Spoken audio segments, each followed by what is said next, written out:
How do you process? How do you process a world in which doing the right thing, the kind thing,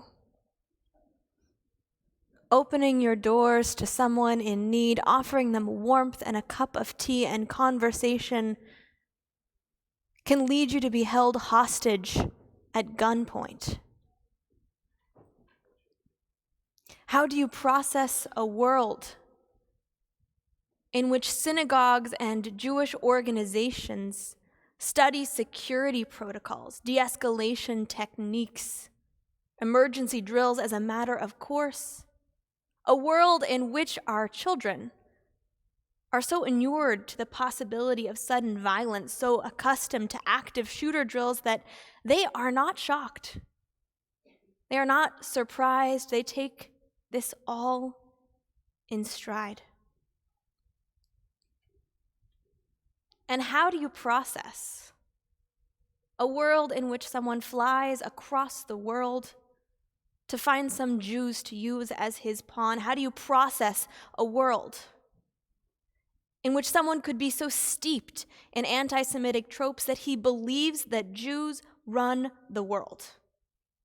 That if he just takes a synagogue hostage, if he just calls a rabbi, under pressure they'll be able to pull some strings to make his hateful dreams come true. And how do you process a world in which the FBI refuses to acknowledge that this was an anti-Semitic incident? All the way up until Thursday, they were claiming it was just a terrorism-related incident that the Jewish community happened to get caught up in. How do you process that when the FBI produced the report in 2018, which showed that even though Jews constitute only about 2% of the population of this country, we are victim to almost 60% of religiously motivated hate crimes?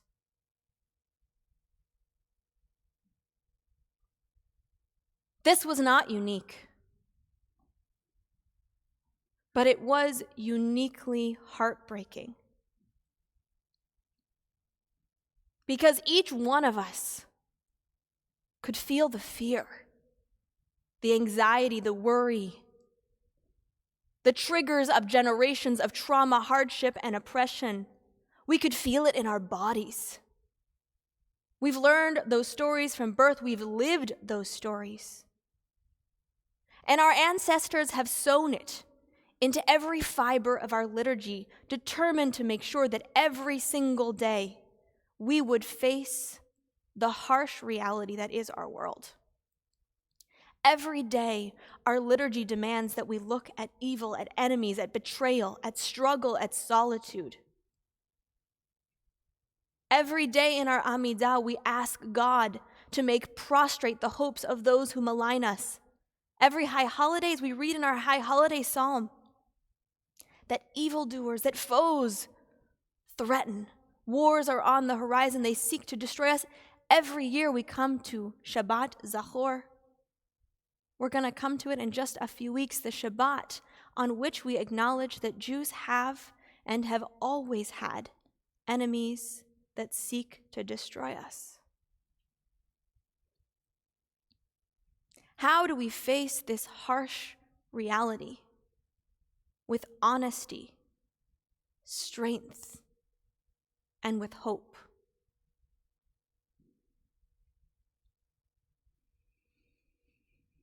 This week, I've been remembering a song that I learned years ago. Courage, my friend, you do not walk alone. I will walk with you and sing your spirit home. It's a song that was first sung in the 80s during the anti-apartheid struggle in South Africa. It was a bleak time for activists then. So many wise leaders were incarcerated, like Nelson Mandela behind bars for trumped-up charges, silly reasons, and for inconceivably long sentences without any hope of reprieve. Being incarcerated there wasn't just a static reality. It meant suffering daily indignities, regular torture and abuse, and unending solitude. To pass the time in jail, activists used to sing to one another. From cell to cell, their voices would rise. Courage, my friend. They would weave in names, letting each other know who was in jail and any information they had from the outside, using the song to conceal their words so they could be in communication. And though every man sat alone in his cell, though every man faced his own fate, that song reminded them that they were part of something larger. The song wasn't just a comfort to activists. It was an affirmation, an aspiration, which became a prophetic truth. Around the world, people were becoming aware, becoming outraged of what was happening in South Africa. People began marching in the streets, demanding justice and equality for all people. Governments got involved.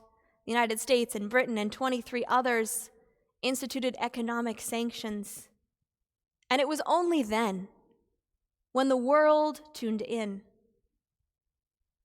when people marched from coast to coast, when this song reverberated around the globe, that's when the tides turned. Ever since, this song has been a source of strength for activists everywhere.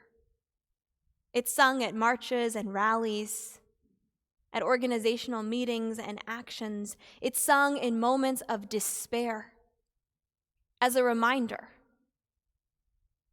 that people have been through hard times before, that activists have been through struggles before, and they made it through.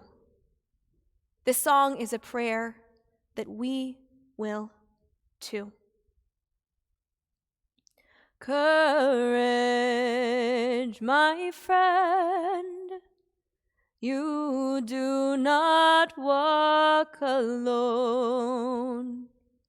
I will walk with you and sing your spirit home. It's so easy. It's so easy to stop singing in the face of fear. It's so easy to let our anxieties force us into silence. But we must keep singing. Through the fear, through the worry. We must keep singing because we too have the power to sing our prayers into prophetic reality. That's what Rabbi Charlie did. Before the hostage situation was even remotely resolved, there were stories after stories coming out about his incredible kindness and menschlichkeit.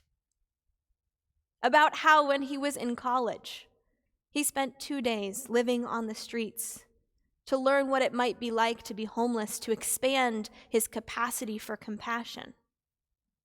About how he worked after college in Focus Hope, a Detroit-based organization that seeks to support underrepresented populations, providing them with education, job training, and employment services.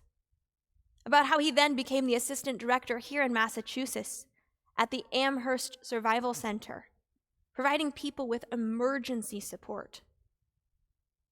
And when he became a rabbi, his rabbinate was all about making sure that no one felt alone, making sure everyone in his midst knew he was with them.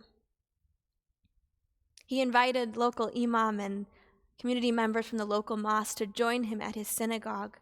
He built relationships with churches and other faith-based organizations. And he didn't just invite people in. He went out. He showed up to celebrate Eid and Ramadan. He showed up to build thoughtful, intentional interfaith programming, opportunities for community members to build relationships, and he walked his talk. He made friends with people of every age and stage, profession and belief. Because of Rabbi Charlie's kindness, because he made sure no one around him felt alone. Last week wasn't just a reminder that the threats of anti-Semitism are very real. It was also a reminder that we do not walk alone. In a local church, as the hostage situation was unfolding, religious leaders gathered. There was Pastor Bob Roberts Jr., Imam Omar Sulamim, Azhar Aziz, a former president of the Islamic Society of North America, Rabbi Mark Paley, all there in solidarity and in prayer for their friends at the synagogue. When the local police chief was interviewed on the local news, he said, "This is very personal for me." Quote, "The rabbi is a friend of mine, a close friend. I'm a Christian. I am a believer. I've activated those prayer networks." Local police chief. This is personal. The rabbi is a friend of mine. Experts flew in from across the country to provide wisdom and guidance in de-escalation techniques. And all the while, volunteers showed up with food and drinks and support for would-be rescuers. In the wake of the traumatic events of last week, we have a mission. Be like Rabbi Charlie. We cannot become more insular. As the Reverend Dr. Martin Luther King Jr. said and taught, "Darkness cannot drive out darkness. Only light can do that. Hate cannot drive out hate. Only love can do that."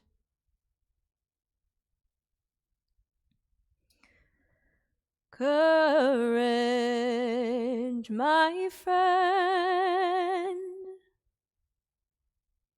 You do not walk alone. We will walk with you and sing your spirit home. Shabbat Shalom.